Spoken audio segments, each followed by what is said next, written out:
In the beginning, you have two cells, the male cell and the female cell.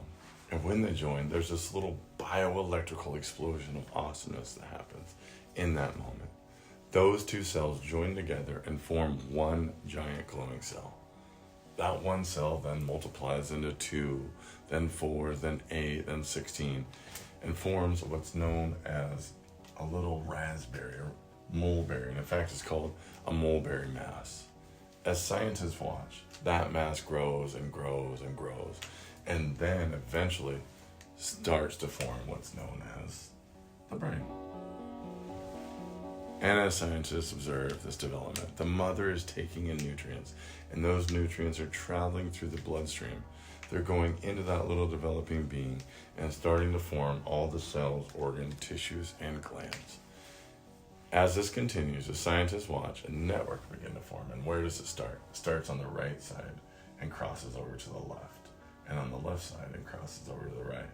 And as this network starts to form, all of these filaments start to form, all this activity creating this channel. This channel is called the primitive nodal cord. And this is going to end up becoming the spinal cord. And sure enough, as the scientists watch this develop, they see all these nerve endings, and at the end of it, little buds start to form. And from those little buds, we start to see the organs begin to form. So the heart begins to form. The lungs begin to form. The stomach begins to form. The small intestines begin to form. And this development continues. And of course, all the muscles begin to form and all the bones begin to form. Now, what's fascinating about this is that these organs are so important that they get placed inside of a cage. Notice, however, that the brain and spinal cord, the central nervous system, are so important. They don't just get placed in soft tissue. They are fully encased in bone.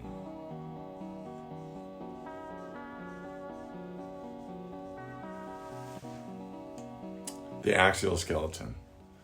And we know that there's a direct connection from the brain to all the cells, tissues, organs, and glands inside the body. The spinal cord system is encased in bone, and therein lies the problem.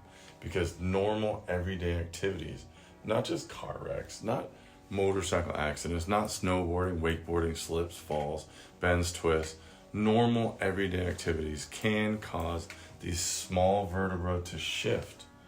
When that happens, it affects the power flow from the body to the brain and from the brain back down to the body, right where those nerves are.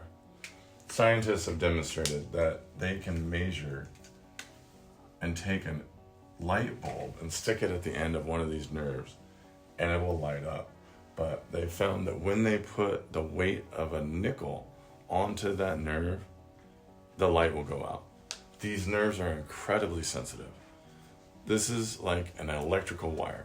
So the question becomes, do you think it's vitally important that we make sure all these vertebrae are set flush and clean so we have maximum information going to the brain and maximum power going to every cell, tissue, organ, and gland inside of the body? Because this is how chiropractic works. And this is why you need to get your spine checked. This is why everybody you know should have their spine checked. Because 100% of the information from the brain must get to 100% of the body 100% of the time. How much power do you want going to your stomach? 100%. How much power do you want going to your arms, your hand, your fingers? 100%. How much power do you want going to your legs? 100%. How much power do you want to your ability to go to the bathroom?